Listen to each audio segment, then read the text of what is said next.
A massive humanitarian aid effort is ongoing in southern Africa in the wake of Cyclone Idai. Nearly 2 million people are in need of aid in Mozambique alone. Ethiopia's transport ministry says it expects to soon release a preliminary report on the Ethiopian Airlines jet that crashed earlier this month, killing all 157 people on board. And the World Health Organization is launching an oral drug regimen it says may effectively treat people with multi-drug resistant tuberculosis. Africa 54 starts right now.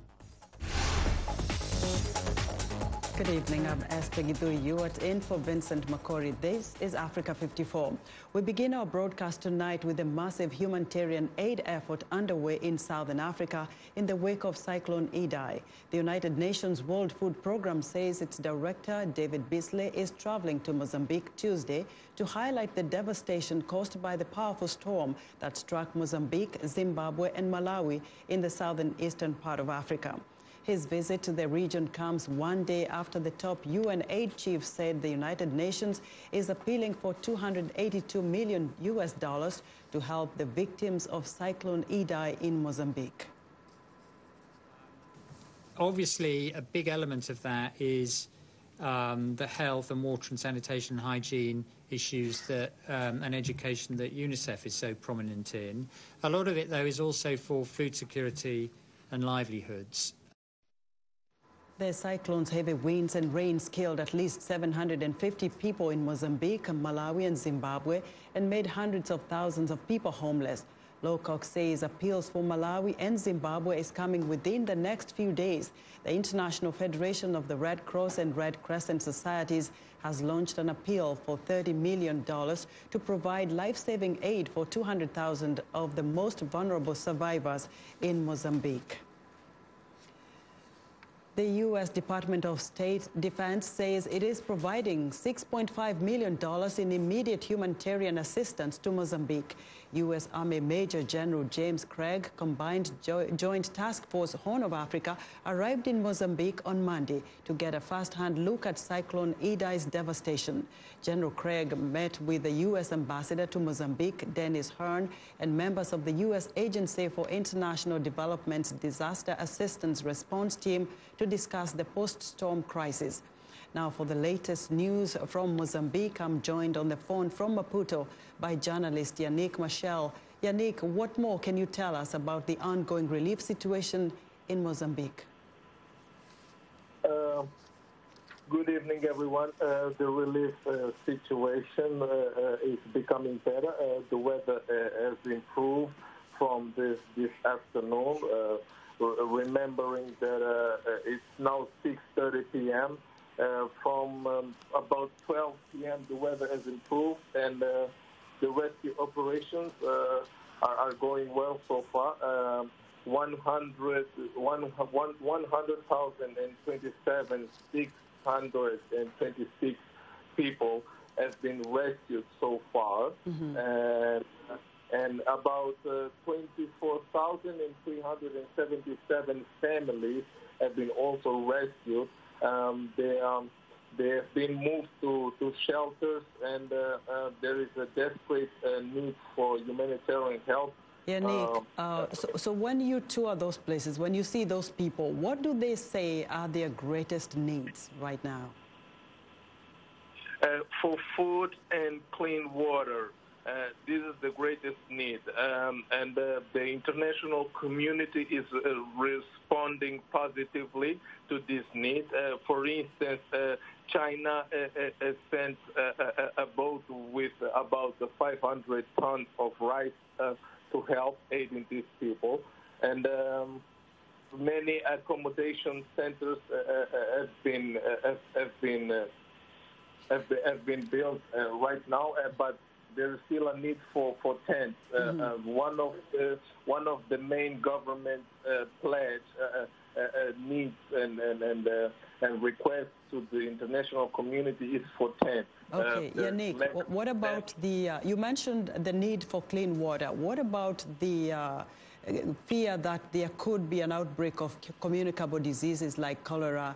How are the authorities handling that? Are there any measures in place to contain this and make sure that a lot of people don't get affected with such? Cholera right now, as of now, I'm speaking to you. I've just received the government official numbers. For cholera, there's no outbreak, a huge outbreak right now at this time. The only thing the government announced is that diarrhea is really affecting people that have been rescued from the risk zones.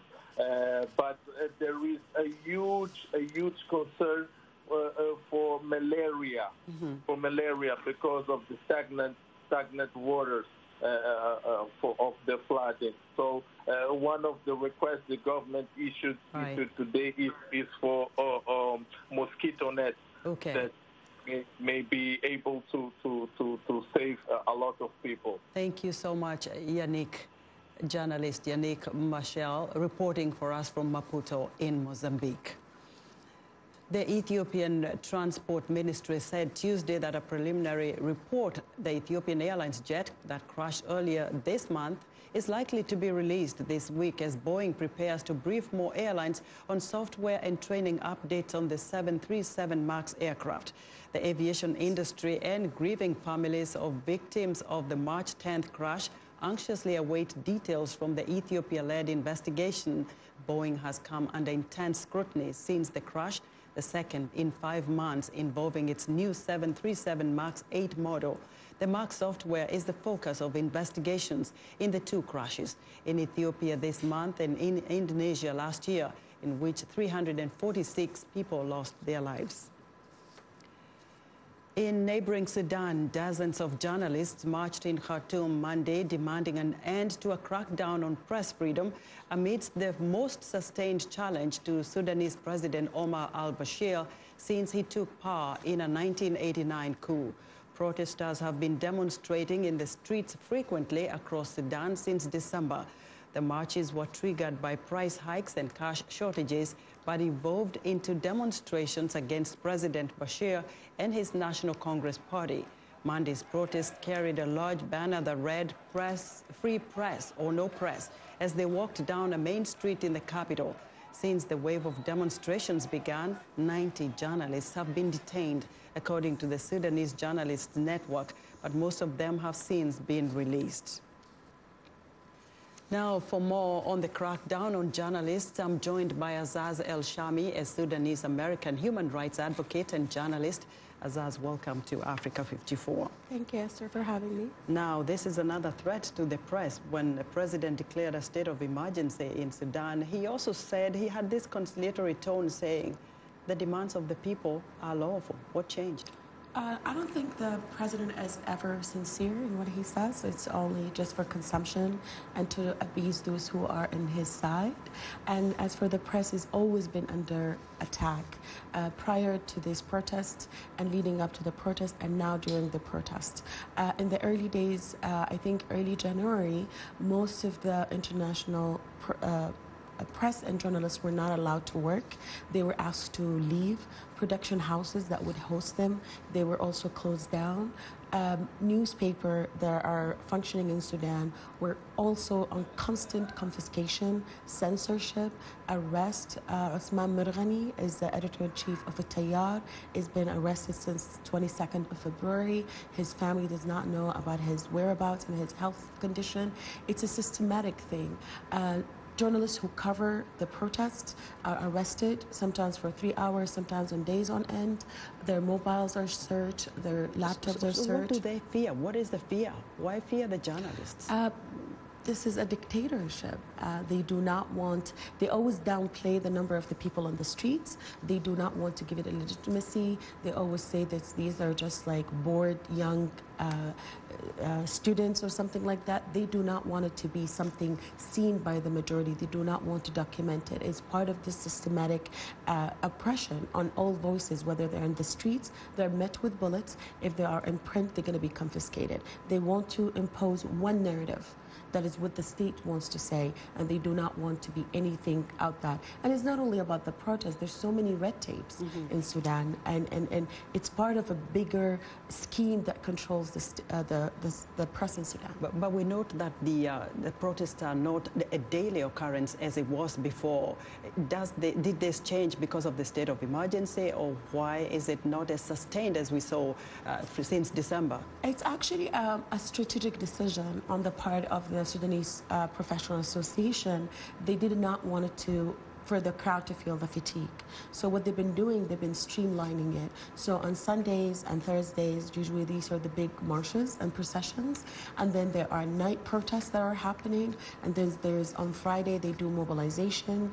In the past couple of weeks, they had like disobedience, call for disobedience, one-day strike. So they've been actually diversifying their nonviolent resistance action tactics. But it was not subsiding or for loss of interest or enthusiasm on the part of the protesters. Is actually a tactic so they can have longevity and persistence. Now, very quickly, the Human Rights Watch is calling on Tunisia not to allow President al-Bashir to attend the Arab League summit this coming Sunday, or to arrest him if he enters Tunisia, because he is wanted by the ICC for, crimes against humanity. Do you think Tunisia is going to heed this call? Well, they should, because they are signatory to Rome Statute, and their representative did confirm their commitment to the ICC, and this is not for the first time that al-Bashir is going to be in such debacle. It happened to him when he was in South Africa.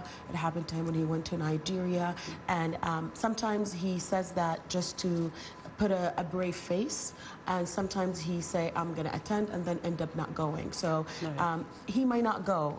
And I think Tunisia will be rightly so to arrest him. And wait and see. That would be the right thing to do. Azaz, thank you so much. Thanks for having me. Azaz El-Shami is a Sudanese-American human rights advocate and a journalist. Now, the crisis in Sudan and turmoil in other parts of Africa have sent thousands of refugees fleeing their homelands in the hope of finding better lives for themselves and their children. Many are fleeing to Egypt in North Africa, where Edward Yeranian reports the influx is causing a strain on resources. As young people march for freedom on the streets of Khartoum, Sudanese refugees in Egypt like El Hadi keep a watchful eye on events back home. He asks VOA to blur his face. El Hadi says he fled Sudan in 2014 after being targeted for becoming a Christian. The police told me to stop going to church and renounce my faith, but I said no. They beat me and hung me upside down in prison. I have torture marks on my body. El Hadi fled to a Cairo slum after spending weeks in a Sudan jail. Here, he turns to refugee agencies for odd jobs to survive. For refugees that have left Darfur after enduring years of strife, some still dream of political change in their homeland. This refugee also asked VOA to blur his face. I hope the Sudanese people will seize their destiny and make the president chart a course towards democracy. Despite the struggles of daily life, Salah says Egyptians have been kind to him. Noor Khalil, an immigration lawyer, says the refugee crisis here is even worse than the official figures suggest.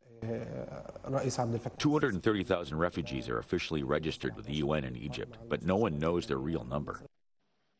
President Abdel Fattah al-Sisi says Egypt has millions of refugees and the burden is heavy. Egypt is hosting millions of refugees, offering them schooling and health care, despite the difficult circumstances the Egyptian people themselves have gone through in recent years. The UN Refugee Agency says Egypt has given refugees safe haven and in some cases the right to work, to health care and to schooling. Officials say the UN also helps. We make sure that they have access to basic services and are also supported and protected in the best way we can. The life of a refugee in Egypt is a struggle, so much so that many go on to Libya and from there try to reach Europe by boat, a journey that many do not survive.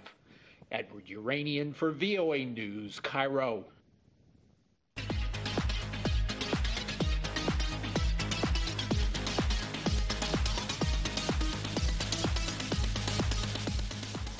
It's time now for our health report, and joining us is Africa 54 health correspondent Lenore Mudu to tell us about the state of tuberculosis. Lenore?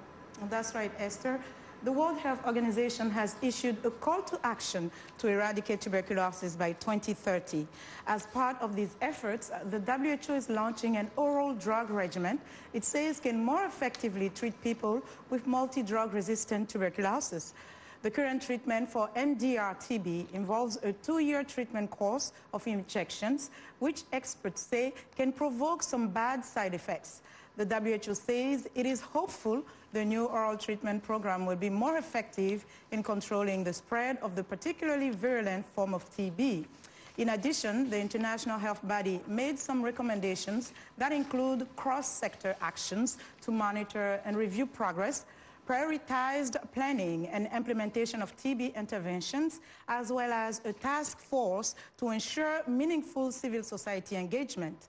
Tuberculosis remains the world's deadliest infectious disease, killing nearly 4,500 people per day and infecting 10 million people a year. Joining me now on the phone from London is Dr. Lucika Ditiu. She is Executive Director of the Stop TB Partnership, with the mission to serve every person who is vulnerable to TB and ensure that high-quality diagnosis, treatment, and care is available to all who need it. Dr. Ditiu, welcome to Africa 54. Dr. Ditiu, can you hear me? Yes. Great, thank you. Thank you for joining us. Listen, is multi-drug resistance TB the biggest challenge right now in terms of containing tuberculosis globally? Yes, and I will add to this the fact that MDR-TB is actually the biggest global health threat and global health security threat, because born disease. So as long as we breathe, we are all vulnerable, and every single person that is not treated can infect up to 15 others. So the more time we take to contain this disease, the more we will create other people infected. MDR-TB is a threat that we should all be aware, and we should all do what we can to end it. So what is the strategy with the Stop TB partnership? WHO just talked about this one pill to treat MDR-TB, but what is your strategy? So we are basically following, the same broad targets. WHO sets up the targets to end TB by 2030. What we do as Stop TB Partnership is we bring together all partners, private sector, civil society and communities, technical partners, donors, people affected by TB, researchers, under one umbrella, everyone to do their part to end TB by 2030. And African region is really having a huge challenge ahead. Weak health systems, but also due to the co-infection between TB and HIV, which is impacting, obviously, as well as, HIV is now more of a chronic disease. What kills people with HIV now is not HIV, as it was not before, is basically TB and MDR-TB. So as TB Partnership, we are promoting basically a strategic approach in changing the way we do business in TB, being more ambitious and making sure that every single partner comes together and pushes the same agenda forward for ending TB by 2030 and achieving some bold targets by 2022. And Dr. Ditiu, before we wrap, then moving forward, what are the key aspects to focus on? The most important piece are two. One is financing. The TB funding comes mainly from domestic resources, then from a global financing institution called the Global Fund for AIDS, TB, and Malaria, and very little from bilaterals. And we are asking that hopefully additional funding will be available, especially for countries which are low income, and especially those that are from the region where we present in the African region. There is a huge need for additional investment in TB, not only for scale up of intervention, but also for research and development, as our tools that we fight currently for TB are very outdated. There is no vaccine. The treatment is, as you said, we have some hope with this all-oral one, but still takes a lot of time. It's a lot of pills still to be taken, and the diagnosis, we still have a point of care. Okay. So that's the situation. So I would say the most important piece is financing, and the other is coming together in a changed mindset to really fight this disease. Okay, Dr. Ditiu, we have to leave it there. Thank you so much for joining us. Thank you. Thank you very much. And Lucika Ditiu is Executive Director of the Stop TB Partnership. Now we turn to abortion. It is legal in South Africa for up to 20 weeks into pregnancy and is provided for free at government-run clinics. However, getting a safe legal abortion is a challenge. Many women face harsh stigma for seeking them or resistance from health workers who oppose abortion. As a result, more than half of all South African abortions end up being performed by unlicensed backstreet providers. In the mining town of Rustenburg and the surrounding areas, the problem has gotten so dire that the aid group Doctors Without Borders has set up a special clinic to address the issue. VOA's Anita Powell reports. This young woman is scared, nervous, and confused. Precious, as she has asked us to call her, is 16 weeks pregnant. And so is her best friend, by Precious's boyfriend. That event turned her life upside down and brought her to this difficult decision. I want this thing to be done as quickly as,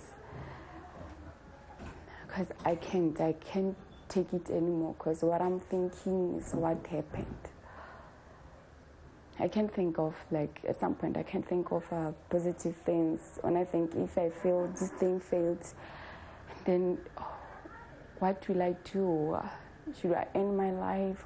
Precious, a student, said she encountered so much disapproval and shame in Johannesburg, where she lives, that she traveled 2 hours to the mining town of Rustenburg to a reproductive services clinic run by aid group Doctors Without Borders. I simply said, I want to do abortion. And then they said no. And there was 2 nurses there, and the other one said, like, oh, thanks God, I'm not trained for this. Whilst the other one said, no, like, you have to go back to your place and then do it there. And then we had a disagreement there. It's like I'm being against God and more stuff like that. Reproductive health advocates say talk like that drives more than 10,000 South African women to seek backstreet abortions each year. The health department says such illegal abortions account for up to 25% of deaths from septic miscarriages.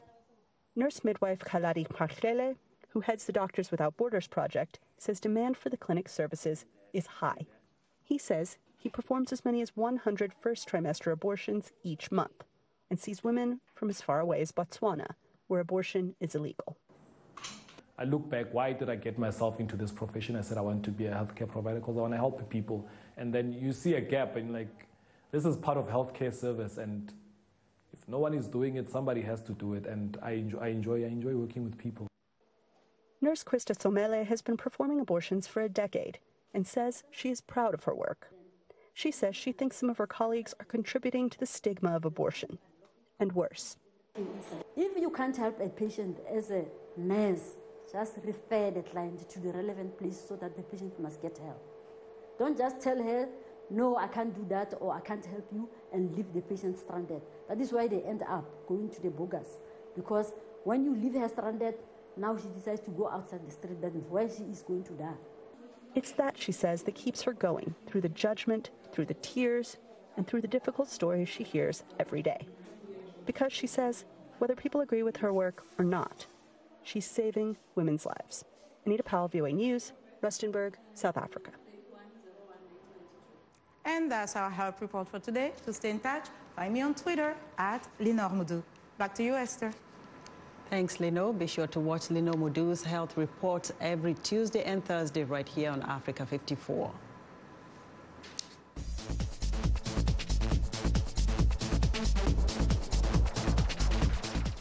U.S. President Donald Trump and his political allies took a victory lap Monday after the report prepared by Special Counsel Robert Mueller found no evidence of collusion between Trump's 2016 presidential campaign and Russia. But it was also clear that the president remains angry about the Russia probe and those who supported it. VOA national correspondent Jim Malone reports from Washington. Meeting with Israeli Prime Minister Benjamin Netanyahu at the White House, President Trump was in a mood to vent about the just concluded Russia probe. I will tell you, I love this country. I love this country as much as I can love anything. My family, my country, my God. But what they did, it was a false narrative. It was a terrible thing. We can never let this happen to another president again. Despite his irritation, Trump will likely be taking some victory laps this week after the special counsel investigation led by Robert Mueller found no evidence of collusion between Russia and the 2016 Trump campaign, including the president himself. But Mueller was less conclusive about whether the president had engaged in obstruction of justice. Attorney General William Barr decided there was insufficient evidence to proceed on that charge, but he also cited Mueller's conclusion that did not exonerate Trump on the obstruction issue. Trump allies were in attack mode, targeting the news media on Monday, including White House spokeswoman Sarah Sanders. It's not just that they reported and spread a slanderous, malicious lie, but they hoped for the takedown of the President of the United States. Another stalwart Trump defender, Republican Senator Lindsey Graham, said it was time for the country to move on. There's some people who are never going to accept the Mueller report, what I say, or what Mr. Barr does. But by any reasonable standard, Mr. Mueller thoroughly investigated the Trump campaign. Opposition Democrats want to know more about Mueller's focus on obstruction of justice. They are also demanding the release of the full Mueller report. House Judiciary Committee Chairman Gerald Nadler. His conclusions raise more questions than they answer, given the fact that Mueller uncovered evidence that, in his own words, does not exonerate the president. Mueller's decision not to offer an opinion on obstruction is significant, says former federal prosecutor Preet Bharara. It was a very close case, but Mueller decided not to make a determination about whether or not a charge could be brought. And you only do that if there's substantial evidence of obstruction. The lingering questions about presidential obstruction could also become a 2020 campaign issue for Democratic contenders like Senator Bernie Sanders. I want the whole damn report, because nobody, especially this president, is above the law. Trump still faces investigations by Congress and prosecutors in New York, but this... Now, that's our show for today. Be sure to watch Africa 54 on our website at voaafrica.com. For more news, tune in to VOA's evening radio show, Africa News Tonight, at 1800 UTC, and in the mornings to Daybreak Africa between 0300 and 0600 UTC, Monday through Friday. Thanks for watching, and good night from Washington.